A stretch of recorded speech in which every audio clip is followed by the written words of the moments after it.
பெரியாரை பற்றி ஆன்மீக சொற்பொழிவாளர் திரு சுகிசிவம் அவர் பேசுறத கேளுங்களேன். பெரியார் சிந்திக்க சொன்னாரு, யோசிக்க சொன்னாரு. பெரியாருடைய சில கோபங்களில் நியாயம் இருக்கிறது அப்படின்னு தந்தை பெரியார ஒரு டிஃபரண்ட் பெர்ஸ்பெக்டிவ்ல தமிழர்களுக்கு வெளிப்படுத்துறாரு.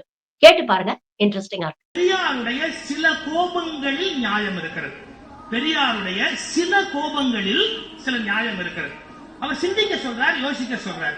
அந்த சிந்திக்கிறத யோசிக்கிறத தப்புன்னு ஒண்ணு அர்த்தம் இல்ல. நீங்க சரியான ஒரு பதில் சொன்னா ஒரே ஒரு பதில் தான் சொல்ல முடியும். ஆத்திகர்களும் ஏத்துக்கிற பதில், நாத்திகர்களும் என்ன கோச்சுக்காத சொன்னா ஒரே ஒரு பதில் சொல்ல முடியும். வடலூர் வள்ளலார் ஆகிய ராமலிங்க அடிகளார் சொல்லியதை தமிழ்நாடு கேட்டிருந்தால் தந்தை பெரியார் தோன்றி இருக்கவே முடியாது என்பதை தயவு செய்து புரிந்து கொள்ளவர்.